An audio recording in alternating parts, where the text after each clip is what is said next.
চিঠি। বাবা বাবা তোমার চিঠি এসেছে। কই দে দেখি। শোভা, আমার সেই পুরুলিয়ার বন্ধুটা আছে না, ওই রাজীব, তার মেয়ের অন্নপ্রাশন 10 তারিখে এই চিঠি দিয়ে নেমন্তন্ন করেছে, এই দেখো। ও তাই নাকি?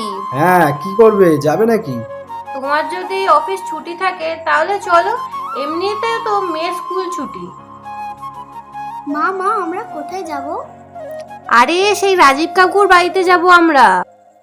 তাহলে তো খুব মজা হবে। 9 তারিখে সকালবেলায় রমেশ, তার স্ত্রী ও তার মেয়ে পুরুলিয়ার রাজীবের বাড়িতে পৌঁছে গেল। কিরে ভাই, কেমন আছিস? কতদিন পর তোর সাথে দেখা হলো বলতো, তোকে তো চেনাই যাচ্ছে না। খুব ভালো আছি রে, ভগবান ভালোই রেখেছে।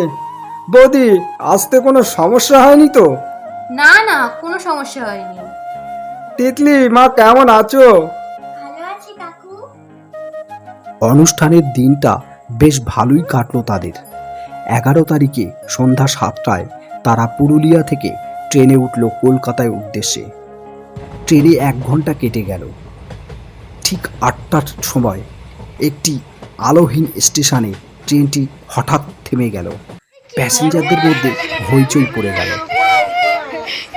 ও দাদা, এত হইচই কিসের? অত শত বলতে পারবো না, জানের মায়া থাকলে পলান এখান থেকে। আরে কেন, কি হয়েছেটা কি এখানে? আরে দাদা, এটা বেগুন কোদর। লোকটা এসব বলে ট্রেন থেকে নেমে কোথায় উধাও হয়ে গেল। সবাইকে নামতে দেখে রমেশ ও তার স্ত্রী এবং মেয়ে অন্ধকার স্টেশনে নেমে পড়ল। ততক্ষণে স্টেশন জনমানুষী। রমেশ তার স্ত্রী ও মেয়েকে নিয়ে স্টেশনের বাইরে বেরিয়ে পড়ল অন্য কোনো গাড়ি পাওয়ার উদ্দেশ্যে। কিন্তু যেদিকে তাকায় গাঢ় অন্ধকার শুধু, একটাও গাড়ির দেখা মেলে না। হঠাৎ ট্রেনের হর্নের শব্দ শুনতে পেল। তড়িঘড়ি স্টেশনে পৌঁছালো, কিন্তু ততক্ষণে ট্রেন স্টেশন থেকে বেরিয়ে গেছে। যা বাবা, একুল উকুল দুকুল গেল। এই রে, এবার কি হবে বলো তো?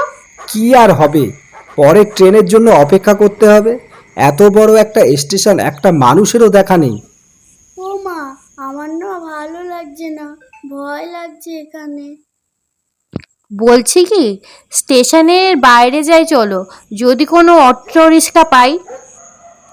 আরে তোমার মাথা খারাপ নাকি? ট্রেন এসে গেলে সেটাও হাতছাড়া হয়ে যাবে। কিছুক্ষণ দেখি না কি হয়, তারপর না হয় ভাবা যাবে। এখন অন্তত প্ল্যাটফর্মে বসি, দেখি কখন ট্রেন আসে। কিছুক্ষণ পর একটা নুপুরের শব্দ হতে লাগলো। একটা 20-22 বছর বয়সী মেয়ে খুঁড়িয়ে খুঁড়িয়ে গাঢ় অন্ধকার থেকে বেরিয়ে রমেশের দিকে আসলো। আপনারা এত রাতে স্টেশনে কি করছেন? যাক, কাউকে তো পেলাম। আর বলবেন না, ট্রেন মিস করলাম।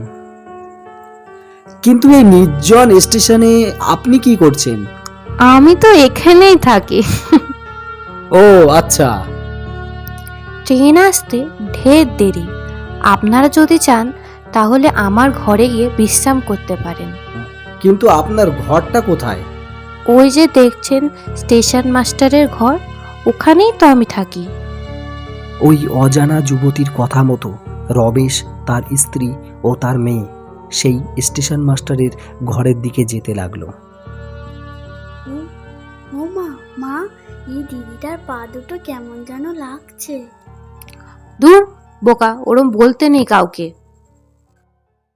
এই গল্পের দ্বিতীয় পার্ট আসবে রবিবারে, এবং আপনাদের যদি এই গল্পটা ভালো লেগে থাকে তাহলে কমেন্ট করুন, এবং যদি আপনারা এতক্ষণ পর্যন্ত আমাদের চ্যানেল না সাবস্ক্রাইব করে থাকেন তাহলে সাবস্ক্রাইব করুন। থ্যাংক ইউ সো মাচ আমাদের ভিডিওটা দেখার জন্য।